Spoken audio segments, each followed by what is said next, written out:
Gibson prototype. Nick Leventis is in the Straka Open. A Gibson prototype there, 4th and 5th in LMP2. And Nelson Bantiadici, another Monegasque, is in 6th position in the class, the number 35 Alpine, and the number 44 Manor Motorsport car that was leading class for so long with Roberto Meri sort of vanished after an elongated stop in the last hour. Battle between Pat Long in the Porsche and the Ferrari, and that continues. Pat Long has been in sort of a battle for AM class honours with everybody all the time. Pedro Lamy got by him in the Aston Martin. Pat Long hanging on in 2nd place in the Porsche. Jeff Segal is the 62 Ferraris driver, currently lying 3rd in the GTE AM class. And that was a car that finished on the podium also last year. And those 3 cars in GTE AM, the number 98, the number 88 and the number 62, covered by just a couple of seconds or so. So really good battle for the lead in GTE AM. And they're kind of on their own as well. They are, getting off 2/3 of a lap ahead of Duncan Cameron in 5th place in the class in number 55 Ferrari. Another, I'm sure he's a rookie. I don't think Duncan Cameron's done the race before. I need to check. Jeremy's checking already. So having Paul Trustwell in the booth. Wolf Hensler in 5th position in his number 78 Porsche.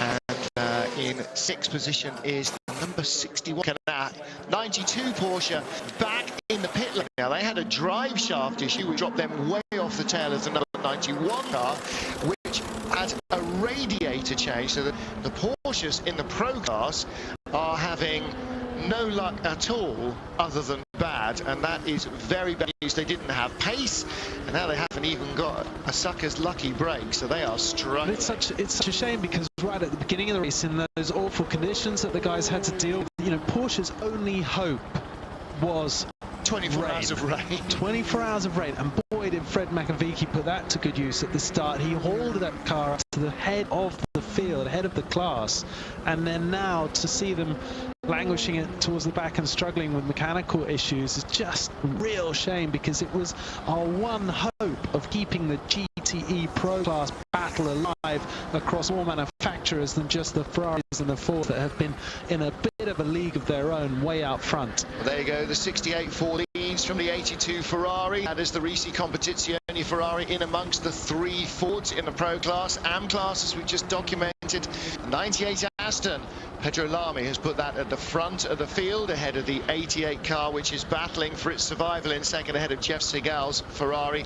And down towards the tail of the field, delays for the number 50 Chevrolet, Corvette for the number 12 Rebellion, and one retirement so far, the 89 Porsche. Everything else is still going in some way, shape or form, despite the woes that have been inflicted on some of these cars. Let me just answer that question you asked about Duncan Cameron, currently running 4th in the class in GTE AM. Yeah, he did start this race last year, finished way back in 43rd. Couldn't quite remember, but certainly the Beach boss Andrew Howard, reigning British GT champion, is making his debut here, and that car is still running strongly in its category, as is Stefan Sarasan. He leads and must be coming towards the end of his first major outing in the number 6 Toyota.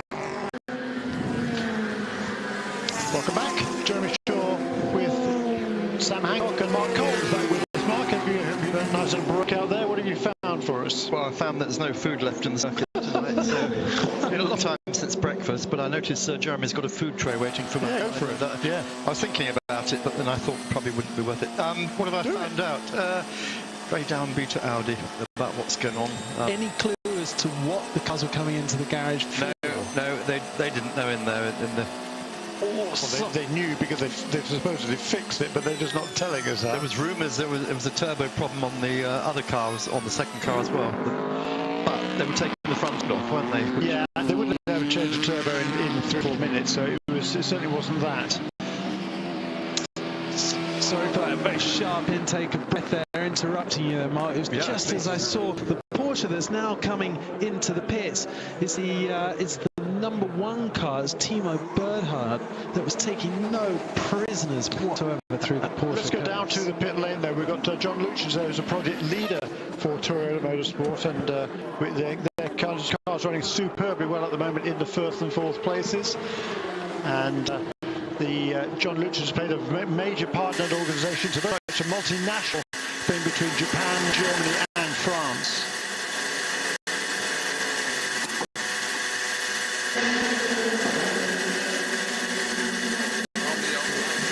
Already on the car. The only fact is that when it really gets dark, we switch on the high beams. We have normally 6 lights in the car. During day running we have 2 lights on, and at night we switch all 6 on. We heard that the temperature might fall to 5 degrees this night. Is that something that will affect the car in any way? Yes, the cold temperature makes it difficult to get the tire to work. So you have to make sure that the driver really keep pushing car extra to keep the heat in the tires. Other than that, it's obviously looking very well for you guys. Anything you're concerned about at the moment? No, for the moment it's running like it should be, but still a long way to go. Thank you very much, John. Thank you. Let's pick up on what John was saying about the temperatures falling during the night. It's now 11 o'clock here and it is cold outside. I've been outside with a sweater and it wasn't enough. It's now become sweater and jacket temperatures out there, and I think that temperature is plunging down below 12 degrees quite quickly now. So that's a marker this year, quite different from past years. I can tell you exactly the air temperature outside right now is, well, it says apparently hotter than it actually seems. It's 15.7 degrees and the track temperature is 20.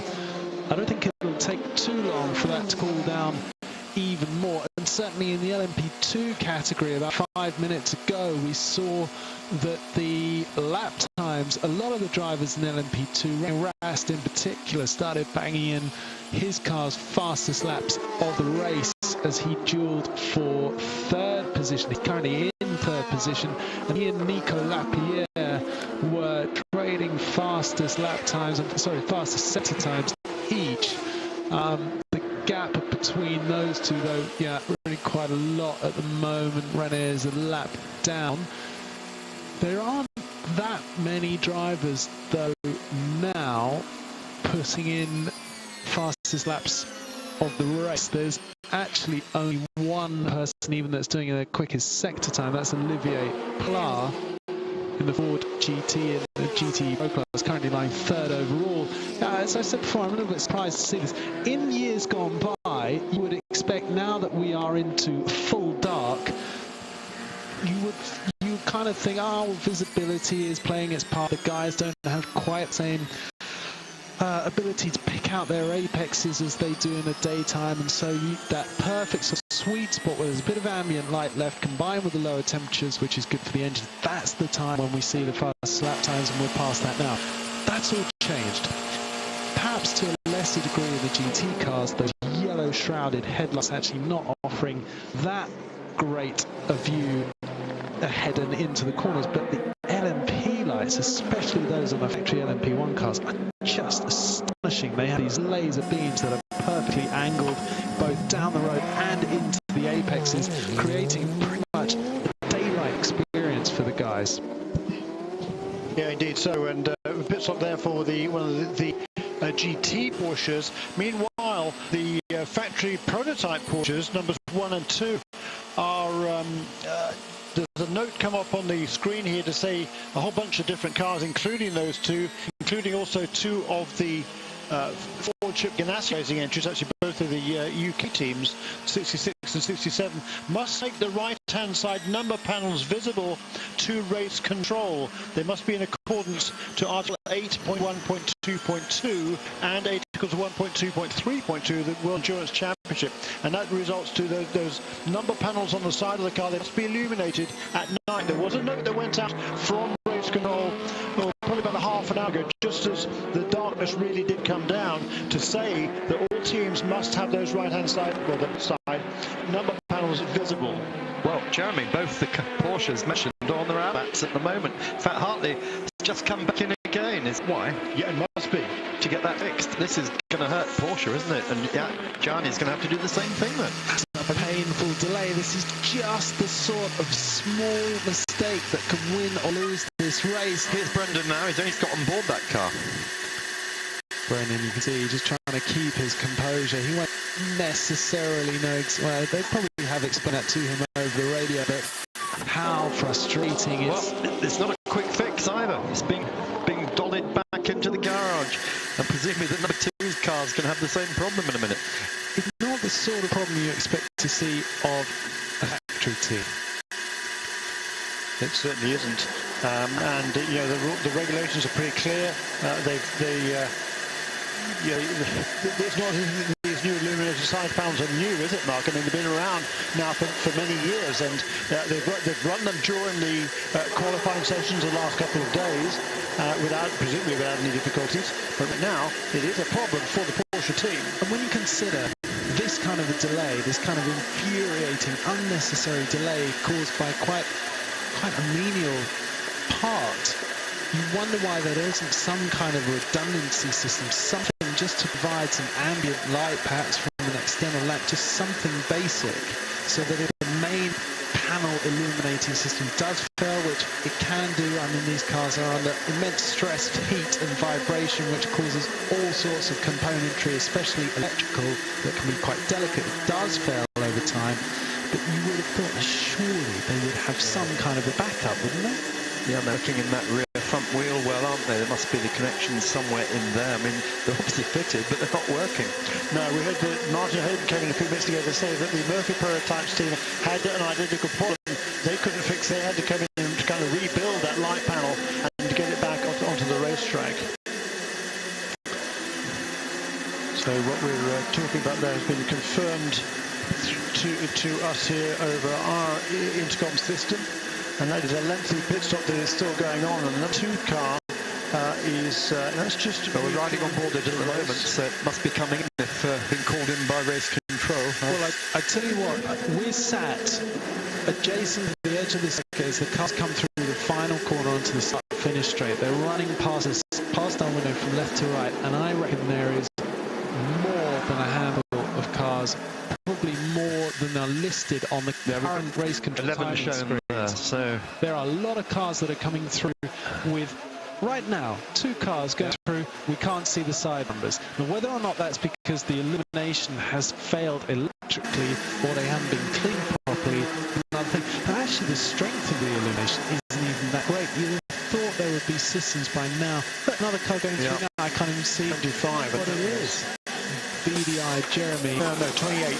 Sorry, it's a Morgan. I think it was that's relatively easy to see which one that is. Now, this is a major problem. I guess Neil Jani will not be brought in until they've done the fix on this car. No point to do. He was just in for that was routine service there for Neil Jani in the car number 2, because that had been 13 laps before since he was last in, so that was a scheduled service for them, and we'll have to wait and see now when he comes around whether that light panel is indeed illuminated. Well, this is becoming a major job. Look at this, they've got a lovely little garage back there, haven't they? But why don't they have a pit as well to do the whole Monty when you take your car for an MOT? Yeah, he's still in the pits, isn't he? So he's losing a lot of time here. Is that number 1 car for Brendan Hartley, the defending world champions in the World Endurance Championship. Brendan Hartley and Mark Webber. Once health and safety man in the pits has said it's okay, they're going to go underneath the car and see what's going on. But as you say, Jani's continuing on his way. He's done his out lap and he's now on his first flying lap since leaving the pits. If you the held, the held back Audi, the Audi that's had all the problems from the start, the number 7 car, you would have been totally fair enough for thinking, how can we ever get in back? What did they lose? 6 laps at the beginning of the race? 7 laps for that turbo that failed on them very unexpectedly. They're still 7 laps behind, but they've clawed back 1 lap already for Rebellion ahead of them, and that'll... These incidents that we're starting to see now with their rival teams, this one that Brendan's suffering in the Porsche, this is where you get a spark of hope, isn't it? And you think, 1 lap here, maybe they'll gain 2 laps on the Porsche, maybe 3, who knows, we're about to find out. Yep. That's just what the drivers need to reinvigorate their motivation.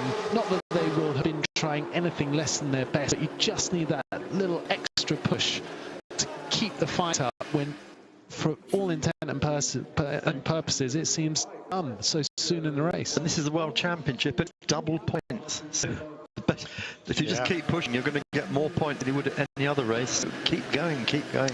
Of course, you know, it's a delay, but you know, we're still nowhere near, are we, halfway through the race? So a long time to go. So we're just, what is it, just less than 9 hours remaining? My maths isn't very good. No, we've done, what have we done? How long have we done? 8 hours and 17 minutes, is that right? Yeah, that's right. Yeah, we started at 1500. That's right. We've got a few. Thanks everybody for writing in on Twitter using the hashtag #AskEurosport. A few people writing in now asking how are these very thin number panels illuminated anyway. Jeremy might have a better understanding than me, but I think it's like it's a current that passes through a number panel that glows with the electrical current. It's a light diode, yeah, like with Christmas tree lights or these sort of things. They just do it for a flat plate. Yeah, it's all pressed.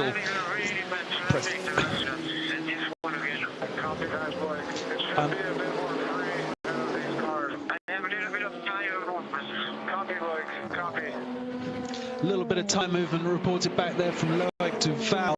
They'll be testing the endurance of these tyres. They're probably moving on to the softer compounds as we're getting into the cooler temperatures of the night. The teams want to keep the drivers out on track as long as possible, because if they can triple stint them or even quadruple, it might save Okay, take a break, so just remember to go over to Eurosport 2.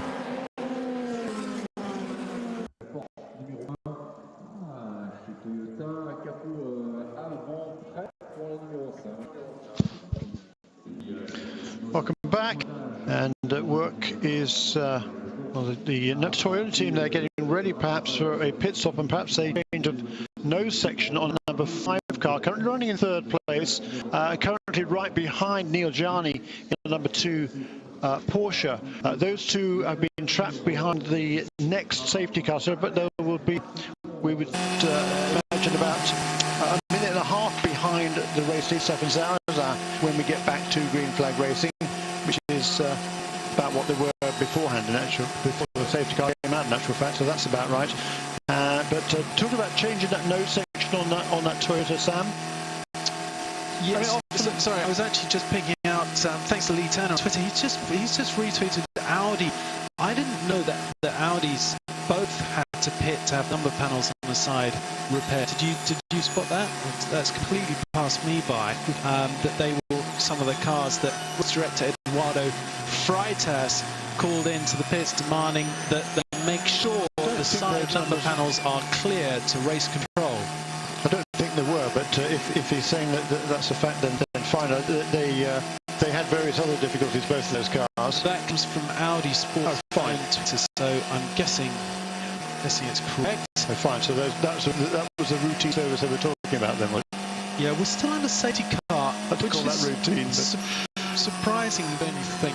Yeah, like a long time they cleared the fall down at Aston from just the near edge of the gravel trap. It wasn't deeply buried. There was a little bit of debris. It didn't look like too much. It did hit the wall hard, so I guess it's Armco repair, making sure that the Armco is has its structural integrity back before they can release the cars again to full speed racing.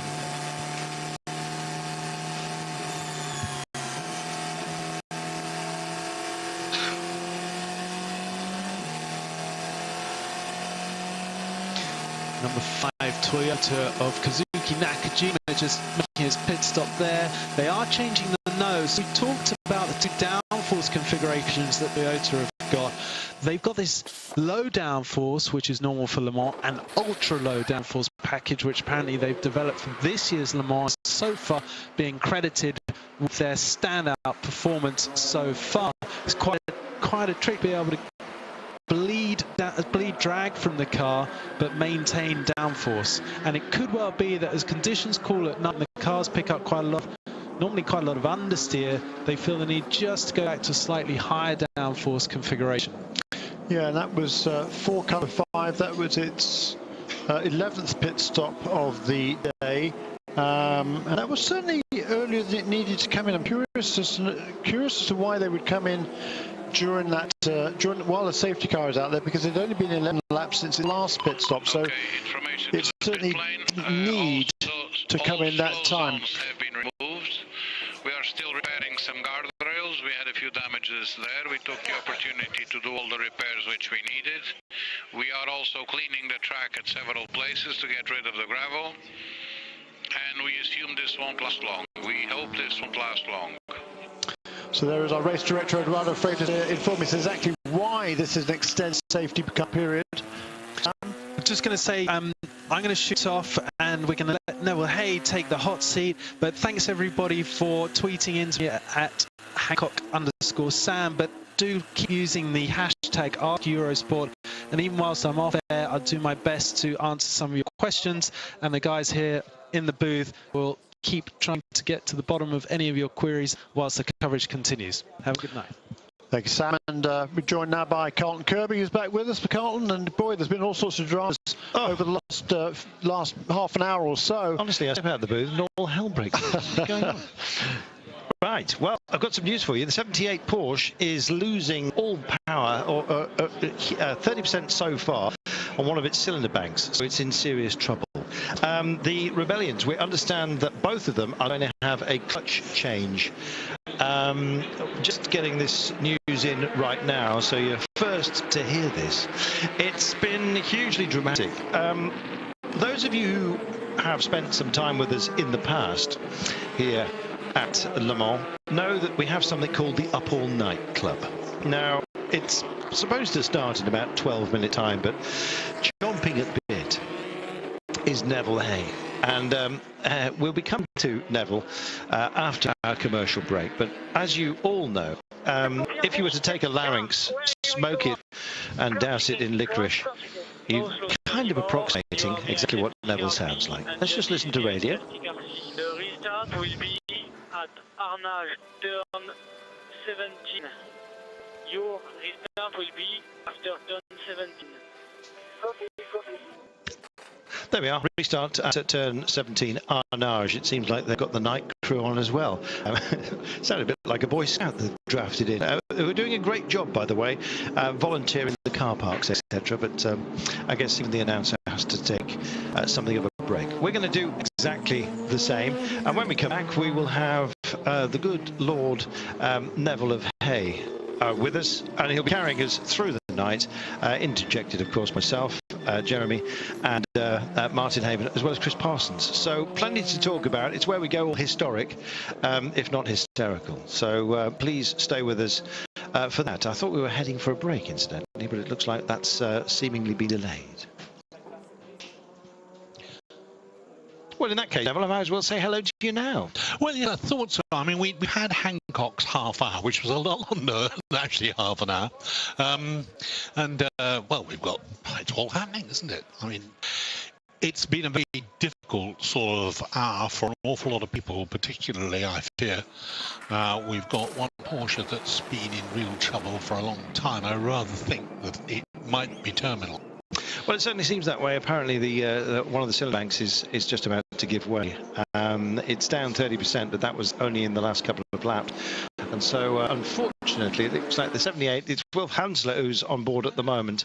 It's looking, well, not quite sure whether it's terminal or not. They're dealing with it. He is in the pits as we speak, as are so many, including the one car, which has remained there. It's been pitted for well over half an hour now, and what it means is that the Rebellions have been promoted. Imperatori in the 13 car. Driver change for Mike.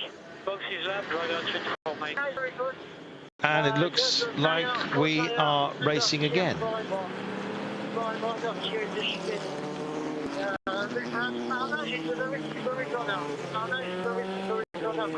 Well, that was like a wasp in a helium jar, I'm afraid. I can't hear any of that.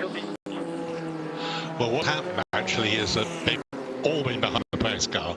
The pace car has gone in, so now you've got a long tail back before they sort themselves out a little bit, because all the gaps have closed down, and people like Sam very good at closed gaps and things like that. Yeah, we're still a safety car here, and well, I thought it was due to pull off actually. Lights out, but it's time by. Safety car in this lap. You say when the safety car pulls off, then Sarrazin would get the all clear to go again at Arnage for some reason. Yes. So the race leader will be the first one to get the green flag at Arnage corner. 137 laps completed by our race leader. Neil Jarni in second place is also on the lead lap.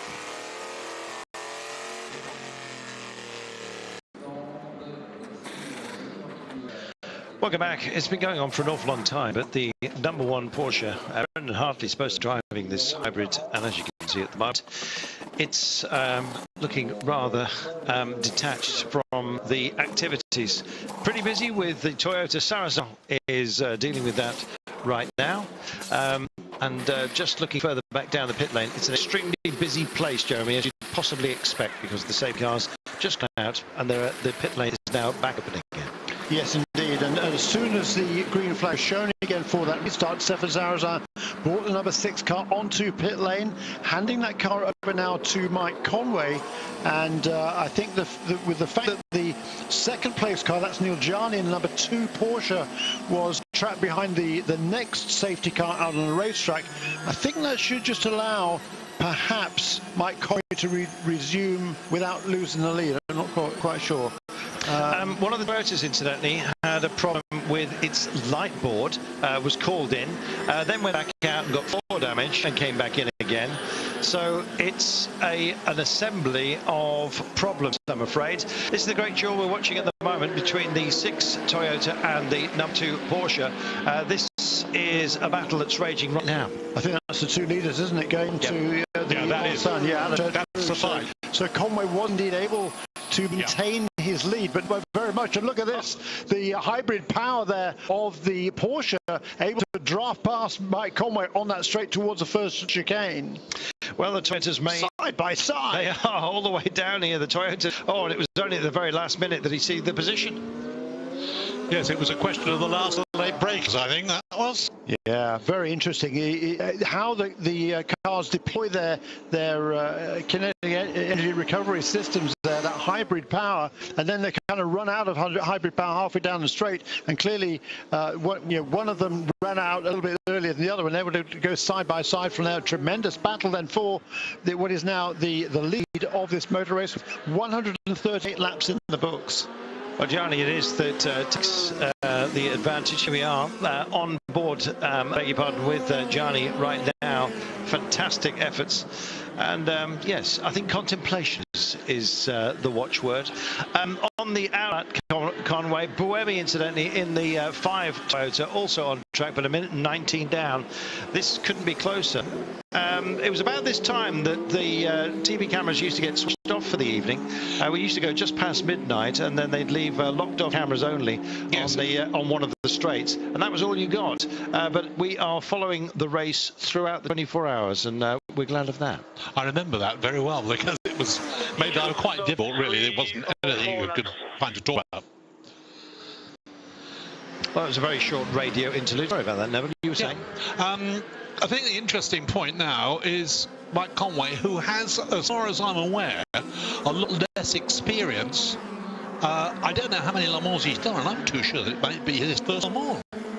Who? Mike Conway. I can't. Oh, no. Just off the top of my head, it was certainly earlier, much earlier on in his career. I think when he was last here. No, he raced here last year, didn't he, with the Toyota team, and his debut was in 2013. So this was his third start, and he finished 6th last year, so last time out. So he's got plenty of experience. He ran in the P2 cars initially. He's been here twice. Before, indeed, this is his third start. Been here twice before. And he's been an absolute star today. Really tremendous opening stint in this number 6 Toyota, and now dicing for the lead with Neil Jarni. Well, Johnny's pulled away. He's doubled his advantage. In fact, more than that now, 1.7 seconds. As there is a little bit of moisture out there, by the way, because so much water fell earlier on today that we're getting a dew falling, and we're going to take an entire lap here, Jeremy. We'd like to talk us through the lap. We're going on board for a full lap here.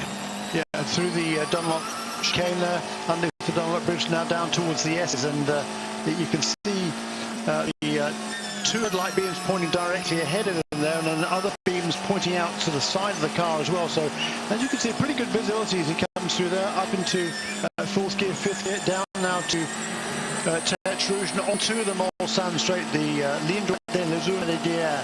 And here's his first of the kinks here. This is one of the danger points on the track nowadays, because the hybrid cars, the prototype 1 cars, they deploy their hybrid energy coming out of slow corners to between one relatively slow. It's taking about 100 miles an hour, and then they use that boost down the first part of the straight. Then the hybrid power runs out, and then they've kind of reached terminal velocity relatively early on the straight through the first of the chicanes there on the Mulsanne straight, and now up again through the gears and up to well over 300 kilometers here on this straight. 306 as he came across the timing trap on that lap, the speed trap on that lap.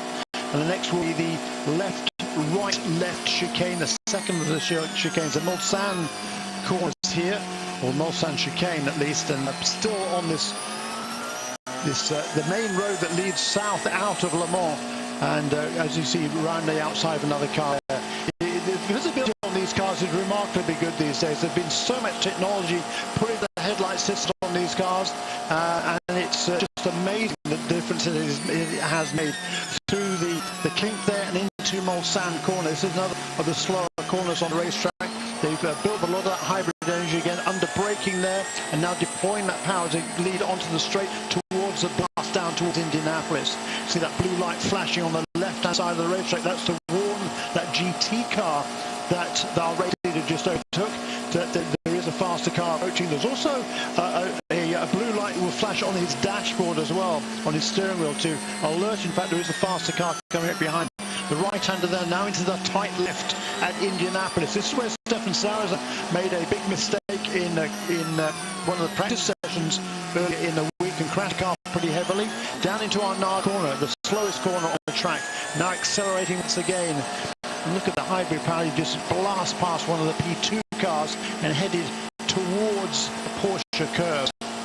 This is the fastest section of corners on the racetrack.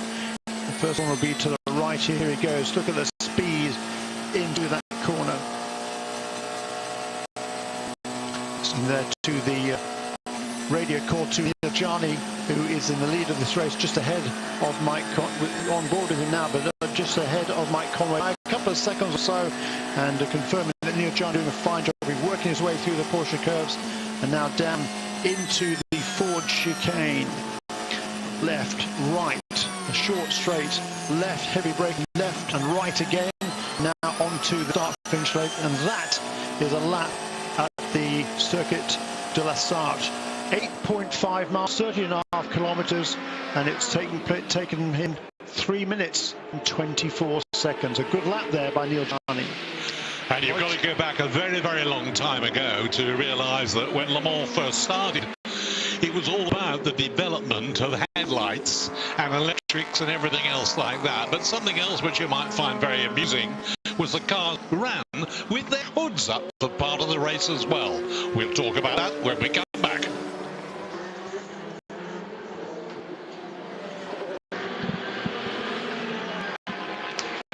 Welcome back.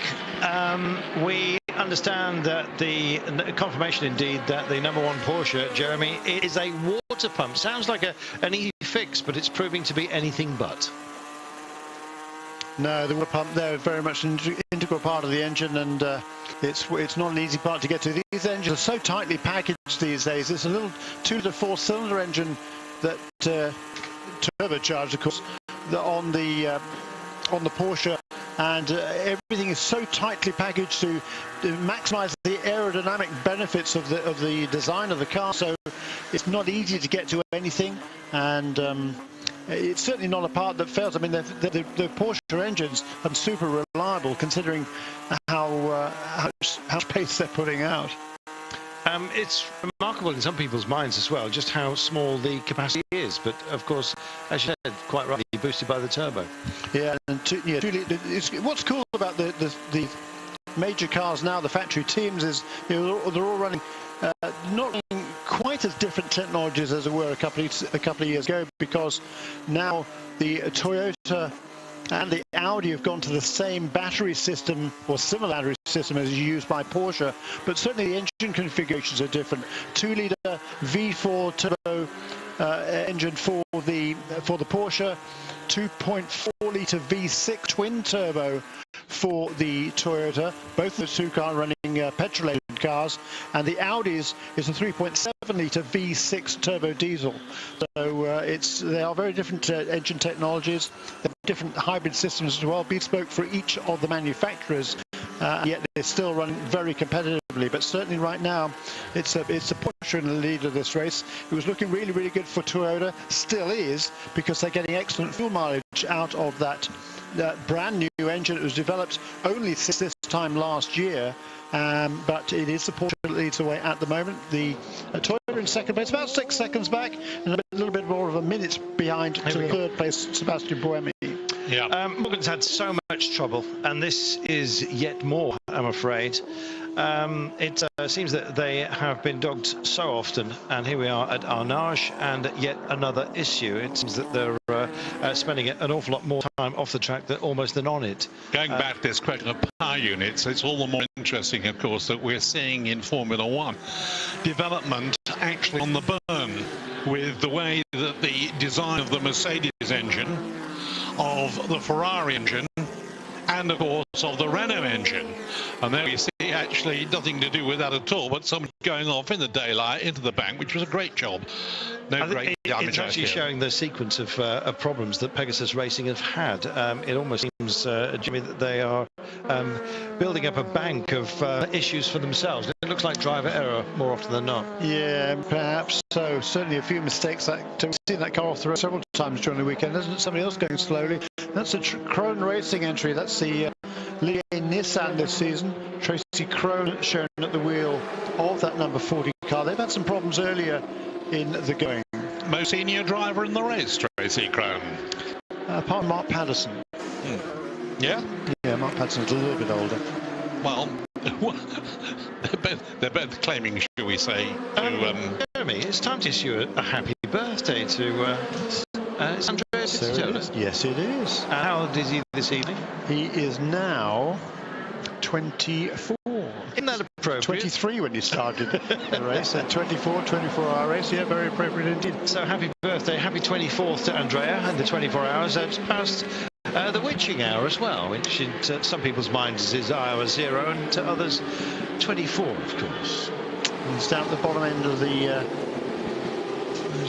hard to see how many, 1, 2, 3, 4, 15th place perhaps in LMP2, 25th overall, Andrea Pizzitola, but he's certainly been running well. That car's been running well in this race so far. In LMP2 it is Pierre Thirier who leads for the Thirier by TDS. That is an Oreca Nissan, car number 46. That car is in the pits for routine service and has a pretty handy lead of over 2 minutes over Nicolas Lapierre in number 36. Signatech Alpine. The number 2 crew getting ready to welcome Neil Jani back in. The Porsche is on the approach, and he'll be pitting off the lead, and he's put himself a nice cushion between himself and Conway in the lead Toyota, running in second place, the 6 car. A lap clear of Buemi, and so he's really attacking this final lap before he comes in for his scheduled stop. Looking at Richard Westbrook. Excuse me, another of those. I think he said 40 years of age. It's always strange when I look at Richard Westbrook. I always think he's a lot younger than that, to be honest. So does he? Yes, quite possibly. Incidentally, you will get demoted a class from there's gold, silver, bronze drivers, of course. When you hit 50, you'll move down 1, and when you hit 55, you moved down 2, which seems a little bit unkind that they rack up so quickly there, Neville. Yes, let's not go into age if you don't mind. Actually, I've got a son who's 40 in a week's time, so that just goes to show that I am getting old. Nevertheless, busy time. Tracy Krone machine is being taken in. Not quite sure what the issue was, but it was in the hands of the man himself with that apparently not only a distinctive colour, but a patented colour of green as well. Driver change going on. I think it's possibly a little bit more than that. Yes, they've got the back off, so I'd say there's a fair indication that all in the garden is not pretty. Yeah, we were talking actually about this question of the burn on current Grand Prix engines, and I've yet to actually see pretty pictures of the Porsche engine, but I've got a pretty fair idea that if Porsche are doing anything like this 4-cylinder engine with the power that it's producing and also the economy performing it's producing as well. I can't believe that it isn't very much well in charge and following the latest trend there. We talked about also this question of electrics, because this was where it all started as far as Le Mans was concerned. Even as I said, in the early days of Le Mans, they used to have to run part of the race with their hood up. In the days when they ran hoods, things now have changed completely, because of course we've got fully enclosed cars in every class, and that's made some huge changes. Let's run down the overall classification on your screen. You can see where each of the cars is placed in the overall rankings, and another note has come up on our timing and scoring screen here. We heard it a little while ago. Several cars had been reported to race control for not having their right side number panels illuminated, and amongst the latest cars here, the most significant ones, perhaps number 7 car.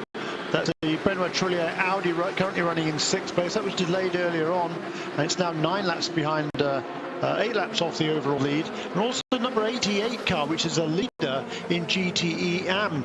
Car number 88, that is the Porsche, currently driven by Patrick Long for the Abu Dhabi Proton Racing team. As you see, number 2 car, the 2nd place, or the race leader onto pit lane.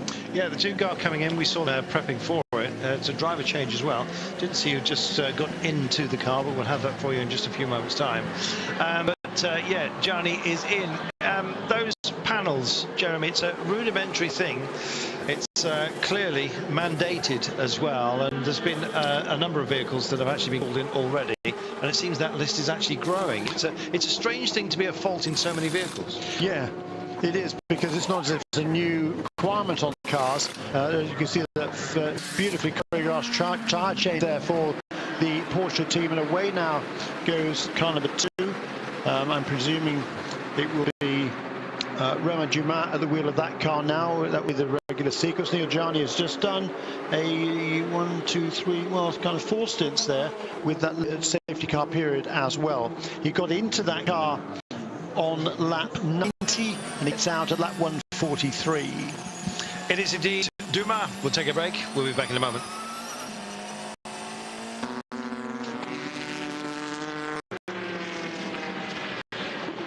Welcome back. Phenomenal battle going on. It's just honours been made a little bit more uneven over the last few moments. Sebastian Buemi was on the radio while we were on our pick, complaining that there was oil on his screen. Not sure whether that was not cleaned at service. Can't imagine that to be the case.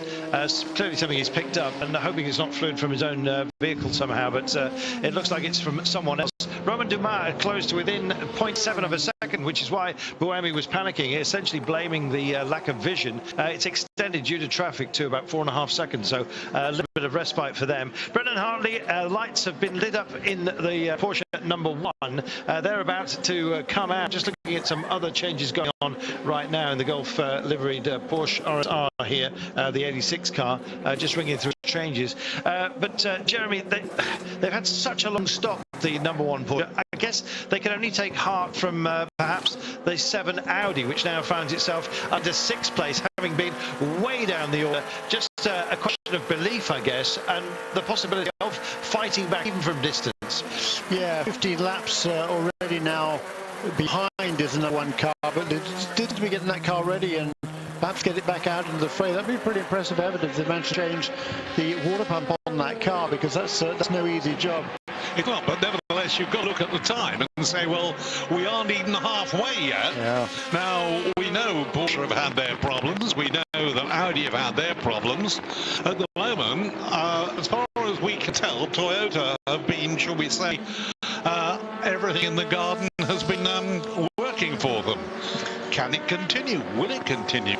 This is always going to be one of those races. You've got 2 cars per team. There's a lot of pressure out there. There's no sort of third car. Going back to the days of, when there were 3 cars in a team and you basically sat down, like Jean Roy used to say, right, well, you can go as fast as you want to, but you won't do any more than 422s, and you're not do more than 425s, because it's never been won. The car always got quickly to do that. It's interesting, when we're asking Anthony Davidson about this team strategy, we said, are you going to do a strategy? One go for longevity, basically, and one go for the sprint. He said we're going to go for it.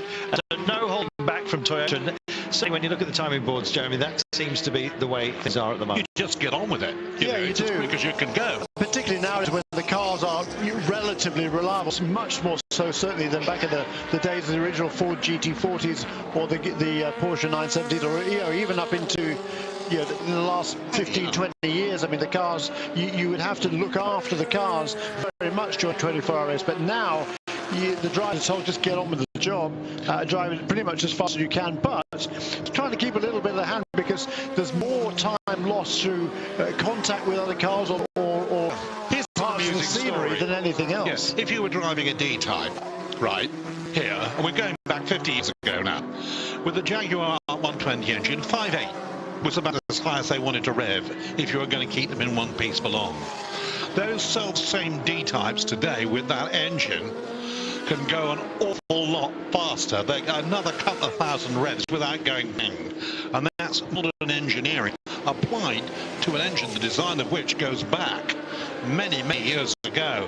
Now, these are much more modern engines. These are totally different matters. I mean, there's question of harvesting the electricity as we've been going into during the course of this lap. This is a very exciting development. There are exciting developments that they do have and will have an immense change in your motoring and my motoring in the next 4 or 5 years. It's going to be a sea of change, mark my words. Looking at the 8 car, it's Duval in service at the moment. Just seeing what change we're making. Slicks, as you'd expect at this time. The slick immediates have been a revelation, I think, to many of you at home.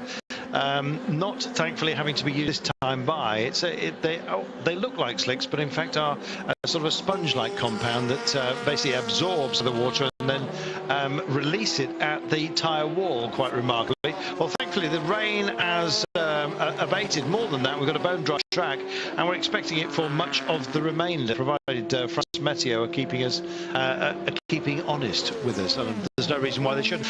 Yellow at zone 26, Jeremy. Yes, okay. Zone 26 is at the Arnage, in fact. Again, it's so many prisoners. I'm just looking at that pit. It was just on Duval bring number 80. Whoops, that's going there. Into the barrier. It's the Marta again. And there it is, the 98 car. They've had their bruises, haven't they? Yeah. They have. They have, unfortunately, because the car was running in the lead of the race not that long ago. Paul Dall'Anna is still at the wheel of that car, having had the incident earlier on. And there is number 1 car. It's not a great deal of activity going on there, is there? But we were told that the car was going to be back out again, but it doesn't seem to be any time particularly soon because there's no driver. I don't think in sight, certainly nobody in situ in the car. Well, just going back to that pit stop very quickly, though, the number 8 car, as we see number 7 also on the pit lane here. It was only 8 laps since Loic Duval was in the pits last time with that car number 8. So why should be coming in now? I don't know whether he picked up a puncture, perhaps. We might be getting to find out in a minute. Incidentally, that Aston ended up in the gravel. Whether he can get out all by himself or not, I don't know. What they're doing there is they're clearing the windscreen. Very much so. There have been complaints that there's a lot of fluid being kicked up here. I'm not quite sure whether there's any particular car responsible for it, or indeed whether it's just the marbles, the debris that's still scattered out there after such a long run. We had remarkably few safety cars, only 2 so far, Jeremy.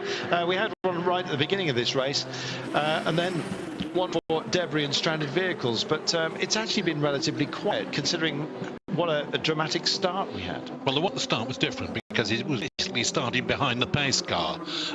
In other words, you don't really count that one as such because that sets the piece that everybody's going to have to go up until such time as the pace car comes in.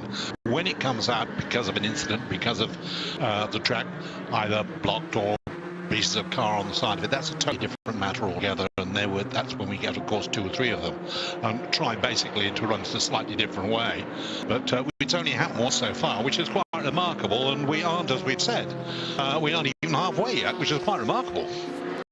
Yeah, just about 9 hours and 24 minutes into this 24-hour race, so not much more than 1/3 distance, and still There's a little more than a minute now separated in top 3 cars. That's the 2 Toyotas now running first and second. Mike Conway at the wheel of car 6, the star of the early stages. Sebastian Buemi has clawed his way into contention also in number 5 car. He's about a minute behind. A minute between those 2 leaders, and then about 7 seconds behind Buemi is Romain Dumas in the only Porsche that hasn't yet had any difficulties. It's interesting, the battle of the chassis makers as well. Orica looked to be bossing absolutely everything in LMP2. No longer the case. Alpine running in second place with Lapierre. Besch and the Orica 46 machine is leading for the time being. Bernie Rast for Orica again, so 2 in the top 3. But the Gibsons are making a very good account of themselves. Formerly Zytek, of course. The 38 and 42 car running 4th and 6th in class, split by Petrov in the 37 car. Yeah, the BR01 chassis, the Russian-built car, and the Alpine in second place. Yeah, it's listed as an Alpine. It is though an Orica chassis, but you're right. It's run by the Signatec Alpine team, and they've kind of used the naming rights on there. And also the same chassis, the basic chassis from Orica, is used in Rebellion as well. It's an LMP1 car with a completely different engine, of course, and a completely different class. That car also built by the Orica factory. It's interesting at Rebellion, they have a big board with all of the LMP1 hybrids, and they're putting their own black marker of doom through them one by one. Where will they finish?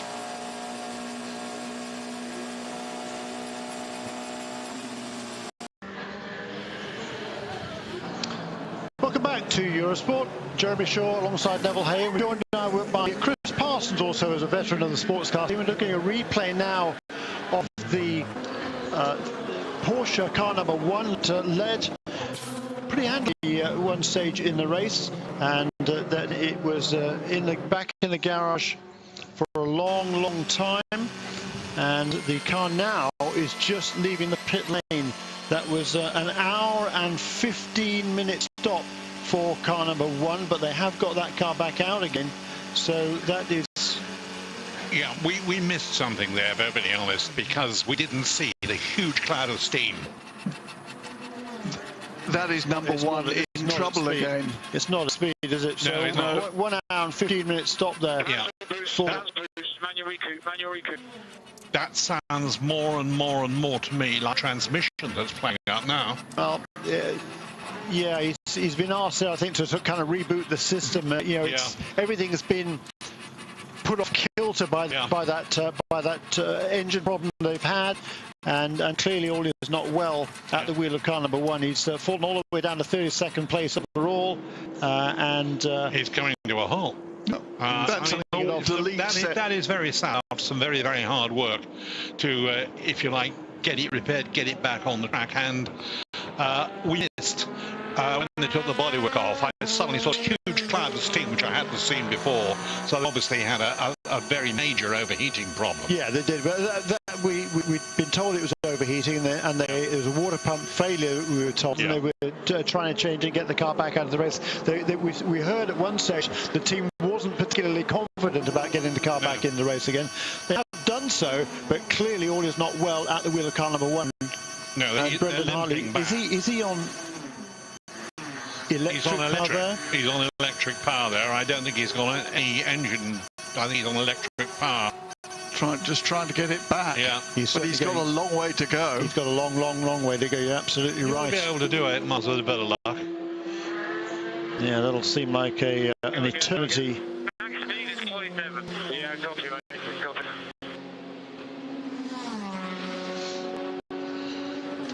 Didn't hear that call, to be It must be just one of those absolutely infuriating things. You've waited so long, you go in the car, you think, right, at least I can get a few laps and I can get it up to a pace, at least show you how quick the damn thing is if I can't actually get it in the top 3. Yeah. And you go out, and then all of a sudden you think, oh no.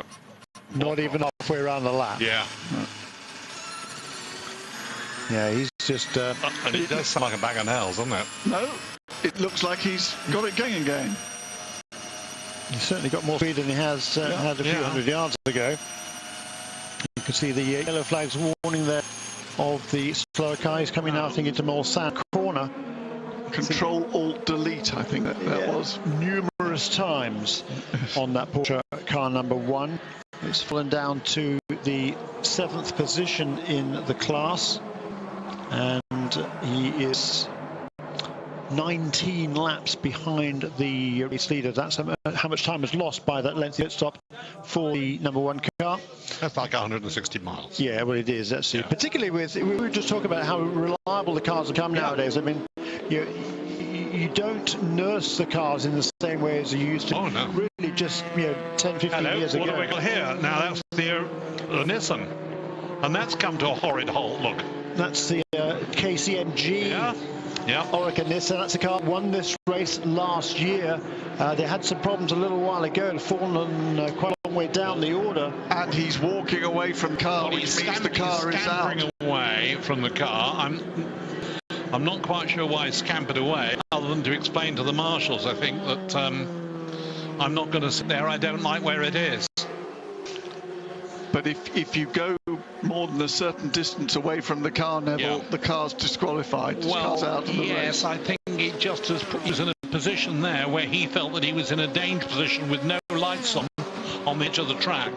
And I think he took the only sensible decision as to what he should do, which is to go to the marshal's post. And I would be expecting any minute to see action. Yeah, we've got because it's in a dangerous place. Yellow flag at zone 30. Zone 30, of course, is just entering the Porsche curves, which is exactly where you don't want to have any sort of a problem, because that's one of the most dangerous parts on the racetrack. That is the KCMG car. We saw it had a problem a while ago. It's fallen 20 laps off the lead, having run among the top 3 in the early stages. Actually led for quite a while in LMP2, but clearly now Richard Bradley was at the wheel of the car right now, and it looks like this time it might be more permanent. Well, you can see where the car is now from, or we can see where the car is, and it obviously is not in a very comfortable place to want to stay with it. We have been told to prepare for a slow zone, so they're obviously going to remove the car. It is in a very dangerous position. Got to happen. Yeah. Prepare for a slow zone at zones 30 and 31. So those are the first 2 zones going into the Porsche curves. So at least this time the slow zone won't come into effect halfway through the Porsche curves, which is what caused the problem for the number 2 car, I think it was, earlier in the proceedings. Yeah. Number 1 and 2. No, I think it was Timo Bernhard who had that problem, wasn't he? Yeah, he locked up the brakes. That was Timo Bernhard. That was car number 1. That is the car that has had the difficulties. And where is it now?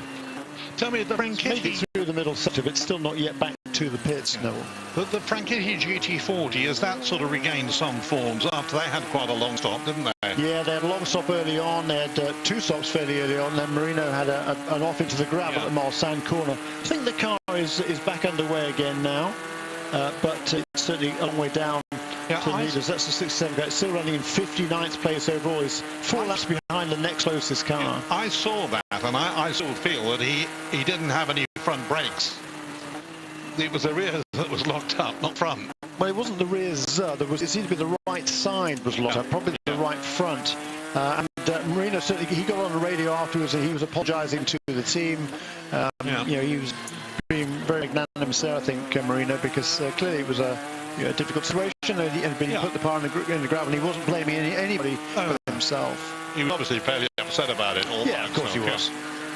Particularly as the crew had worked so hard to get that car back out in the front. But Chris, I mean, you've been to this race for an awful lot of years now, and it's still a fascinating contest brewing here. We've still got 3 cars on the lead lap, and they're all running healthy. We've got 2 Toyotas out in front, and then the number 2 Porsche of Romain Dumas in 3rd place. Yeah, and an Audi sitting there only 1 lap down.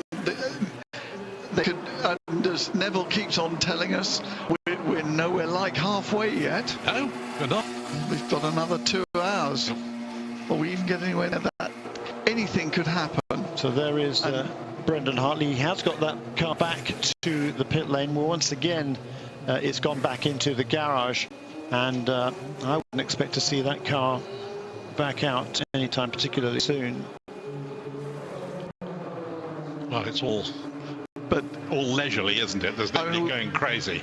we've said several times, this year all of these cars have had reliability problems. At Spa, both Toyotas lost their engines. All right, they put it down to bottoming, but the cars have been fragile. So they've had the problems at Silverstone as well, didn't they? Yeah. I think there was an accident that took one car out, but it certainly is a difficult one. It's not an easy season. And of course, would or has come to a time when the work cars have dropped from 3 cars to 2 cars, and across the board that has, if you like, made things a little more difficult. Yeah, certainly, there's less bullets in the gun. We're going to take another quick commercial break here on Eurosport. We'll be back with you right away afterwards.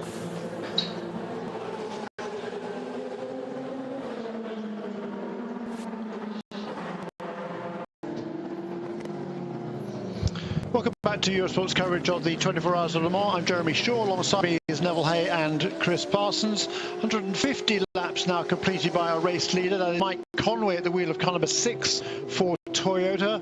Into second place now goes the number 2 car. That is a Porsche of Romain Dumas, because Sebastian Buemi has just made a pit stop in car number 5. Chris Parsons, you've been to this race an awful lot of years again. Any surprises for you so far? We're just over 9 hours and 40 minutes into this race.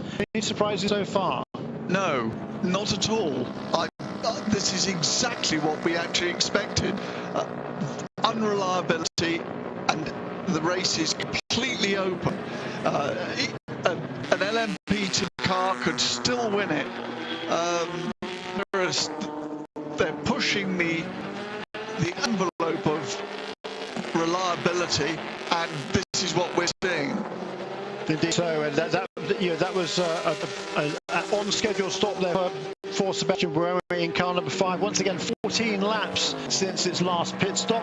The Toyotas alone are able to do 14 laps on the stint of fuel. Both the Audis and the Porsches generally 13, occasionally 12 for the rivals of the Toyota. Everything plays into their hands, because Neville Hay, if they continue to do one more lap on every pit stop through this race, that will amount to 2 pit stops saved over the 24 hours. And that's enough. You can more or less say without any exaggeration at all that if you saved a couple pit stops, that is really very, very precious time. Well, I think the time in the pits is about 1 minute and 20, Jeremy? If they're changing tyres only, or rather fueling only, it's about a minute 6, between a minute 6 and minute 9. If they're changing drivers and taking on tyres, it's about 1 minute 26, 27, something like that. So it's well over 2 minutes that Toyota have probably got in hand by doing one extra lap each pit stop. There's a good pit stop there for number 30 Extreme Speed Motorsports car. Scott Sharp has shown at the wheel of that car, currently running in the 22nd position overall, and that is the 13th position in P2. That's number 1 car again, and more work being done underneath that car behind it on the sides. The number 1 car clearly not happy. The car was in the pits for an hour and a quarter, and it made just 1 lap before limping its way back in again. That extra stop is going to give you a full lap. Yes, yeah. A full lap. That's the sort of time we're talking about. Yeah. Indeed. Jeremy, you say, are there any surprises? In a way, the fact that Audi lost a turbo and Porsche have lost a water pump, those are not the sort of things that you would expect from those teams. Indeed. Okay, they could be just road parts, but normally a water pump and a turbo, very unusual.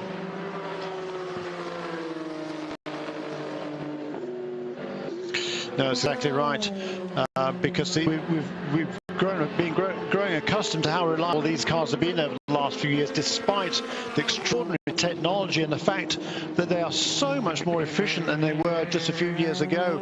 We've seen this year yet another reduction in the amount of energy they're allowed to use on 1 lap. That is closely monitored by the officials in the World Endurance Championship. Another 7.5% reduction over since last year, and it's something like a 40% reduction, if not more than that, over the last 3 or 4 years. Leader in. Mike Conway. Presumably this he got on in at the last stop, so I think as well. This will fuel only. Absolutely on schedule here, lap 152 for our race leader. Yeah, it's another 14 lap stint, Jeremy. Yes, indeed. Yeah, making quite sure they can see. This question of not being able to see the numbers on the cars one time, it's quite amusing because they've had number lights on these cars at the mall since, I was going to say, I was a boy. I mean, it goes back to the days of, well, very, very early days. So they should have a problem like that with so many cars was quite infuriating. I mean, somebody's going to have his knuckles ripped, I'd have thought, with that. But still, there you go, that's the way it's... Yes, I think the fact they're putting it up on screens is just to get the teams to attend to the problem at the next pit stop. They're not actually pinging anyone yet. A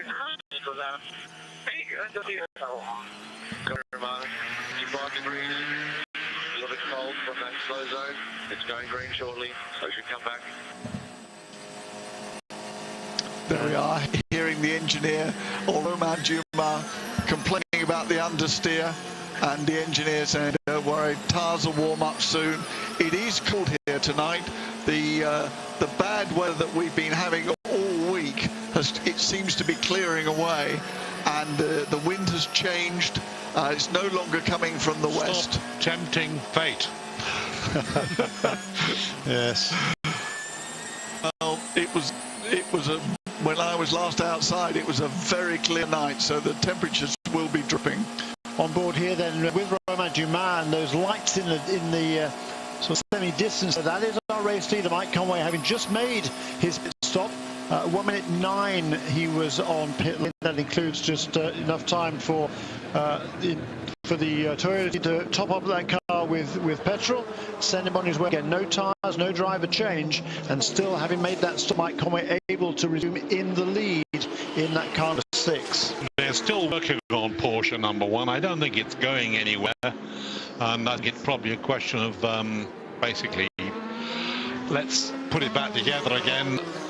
But I don't think they have any great hope of it achieving anything. No, it won't be achieved, but it will be a result if they can get to the end of the race, because if they can get to the end of the race and be classified as a finisher, then they will score World Championship points. That, of course, is what they're after. And Le Mans is double points, so they just want to run it.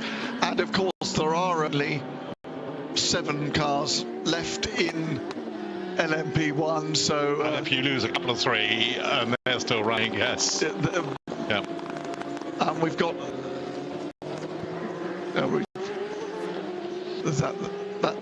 that's the Porsche rounding Mulsanne. Yeah, that's where the car had stopped, has been pulled out of the way. Where it is now, I don't know.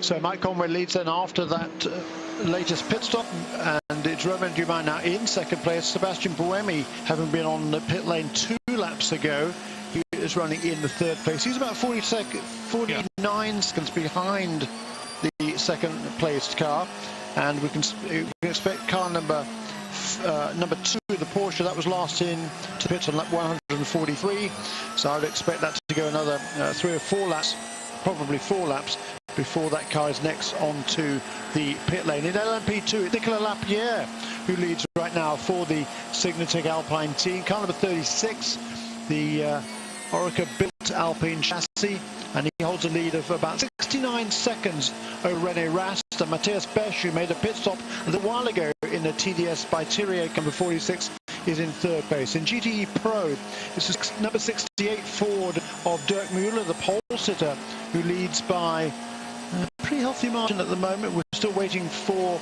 the second place car, this is V. Lander, to, and as he brings that car onto pit lane. So we're going to take one more commercial break. And we're back with you after these messages.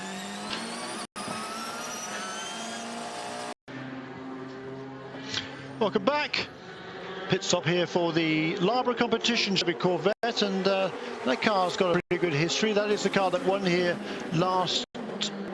It's not the car that won here last year. It's not the one that last year. Because that's the AAI team car. But Lara competition, they had to make a driver change after the test day, with Paolo Roberti ruled out by an injury sustained while doing some driver coaching, which is rather unfortunate. That is something you don't want to hear. And his place taken by Jean-Philippe Belloc. And at the car number 50, running in the GTE AM class, currently in the 6th position in that class. You see the newer Corvette, the updated LMGT Pro entry, car number 64, and the Corvettes just haven't run the same sort of pace that we've kind of expected from them the last 2 years. They've been outclassed. The Aston Martin and the Chevy Corvettes have got a bit of a performance break in terms of the balance of performance after the qualifying on Thursday. In actual fact, they get a little bit larger edge and air restrictor, allow a little bit more air into the engine. They've got that already. I thought this for next year they get no, got it now. already, but it's too little too late.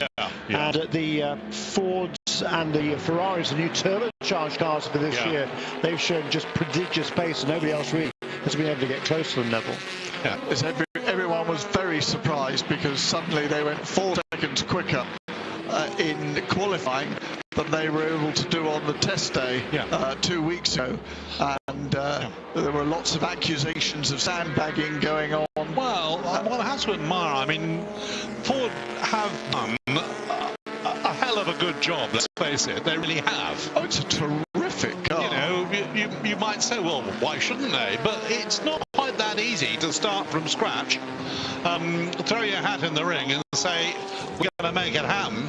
And Jeremy, you and I were both at Daytona in January for the 24 hours there when the Fords actually made their debut, and they didn't look that impressive then, did they? They had an awful lot of problems. They've done a huge amount of work in the intervening months. Yeah, there's some niggling little problems there, certainly, and they have got one victory under their belt already this season in the IMSA WeatherTech Sports Car Championship in North America. They won at Mazda Raceway Laguna Seca at the beginning of May, but that win was, the car certainly showed pretty good pace. I think a couple of times this year they had the fastest lap in races, but I think they'd really shown their full potential until that race at Mazda Raceway Laguna Seca, where Ryan Briscoe just got and Richard Westbrook got incredible fuel mileage, and they were able to stretch their last tank of fuel to win the race over Ferrari, which had been the American car. The American Fords were going seemingly an awful lot better than the European Fords at that time. Nobody will tell me why. You know, I've asked, they look at me and they smile, but that's all. Neville, let's go back to the 60s again, and the competition between all the Ford teams it was incredible. You see, I think in those days there were 4 different Ford teams. Now there are only 2, the American team and the European team. But apparently there's still very healthy competition between the 2. Oh, very much so. This is one of the 2 American cars. This is the 3rd place car in GTE Pro. Richard Westbrook has just brought that car in for service, as has Jan Magnussen in the Corvette number 3. But it is still Dirk Mueller that leads away in GTE Pro. 18th position overall, 137 laps completed, and it's about almost half a minute ahead of Tony Villander in a Risi Competizione Ferrari car number 82, and this is the 3rd place car we just see on pit lane there. That is number 69. It's great to see Jan Magnussen again. I mean, I think it was last year, wasn't it, that he had a fairly extensive accident. Oh yes. Yes. But didn't even start the race. Yeah, but you know, the fact that he's back here again, and I mean, I really find this quite amusing. I mean, here he is back driving here. Still a very fine driver, still had a Formula 1 career, which sadly didn't come to much, but where's his son? Back in Formula 1, where he belongs. Yeah, that was certainly good to see, isn't it? Kevin Magnussen, he was a star coming up through the open wheel ranks and getting the opportunity originally with McLaren, then kind of let go, and now picked up again by Renault. Good opportunity. Here's our race leader, Mike Conway, working his way through the traffic, and there is never a dull moment here on this racetrack. He has been really, I think, the find. You know, I mean, I started this line of thought, this line of description. He has made a heck of a difference. Can you please ask your driver if he's having a problem identifying the blue flags which are being shown to him? Well, Eduardo Freitas, the race director, an ironic question there to the team. Yes. To Julia, I love that, isn't it? You know, I mean, you've got a problem. We have a safety car. Yeah. We do have a safety car. He has a problem then. A yellow at 7:30, which is the Porsche curves. Well, we haven't seen any pictures. We haven't seen why that is, have we? No, but safety car has been scrambled once again. This is the... There doesn't seem to be much traffic about at the moment, does there? If you see what I mean. No. So I'm not quite sure why that is. There's oil on the track causing this. So if there's copious amounts of oil lying around on a racetrack, that certainly isn't good. Not sure where that oil Here came comes a from. clutch of cars. There's a safety car. Yep. And the car was scrambled directly in front of us here as well. Yeah. So there are three safety cars around. Whoa. Oh, we just don't know who was doing it, but whoever it was. It's a comprehensive engine failure. That is a very comprehensive engine failure. That looks like a Porsche. Yes, Yeah, I know. yes. It's also having a little fire all of its own, isn't it? And it's 91. Wow. It's been a really dismal day for the Porsche team in GTE Pro, because those cars just haven't been competitive. What have we got here? It was competitive at the beginning. Yeah, that's the car he's just pulled off the side of the road. That isn't that same car, though, is it? Yes. Is it? Yes, it is. Ah. Kevin Estra, then one of the factory drivers in that car. This is only his second start here at Le Mans. Made his debut last year. Amazing, somebody of his caliber. Last year was his first start. There is a safety car again. He's sharing a car with Patrick Pilet and Nick Tandy, who of course won the race overall last year in one of the Porsche prototype cars. But it's all gone wrong for that team. We saw number 92 car, Fred Makoviecki, make a brilliant start early on. There's somebody else having problems as well. He charged that quite hard. The tyre. It's one of the LMP2 cars. That's the Ligier. The 25. That's Andrea Pizzitola. That's a birth car. It is Chris Hoy's car. That car is Andrea Pizzitola, whose birthday it is today. So that's not the way to celebrate your birthday. Yeah, it's not, is it? Isn't it funny doing the overnight session? Suddenly things start to happen. I know. I told you that, you know, it was all right, darling, you don't want to come anything like this and just leave me because I love it. That's one of the reasons I've always, I don't know why it is, I've been coming to Le Mans for more years than I want to remember. And I love the night session more than I love anything else that I do in motor racing, or in motor racing. I still look forward to it. Yeah, me too. The overnight hours, the early night hours are really good fun. We're going to take another break here on Eurosport and continue the action in just a few moments.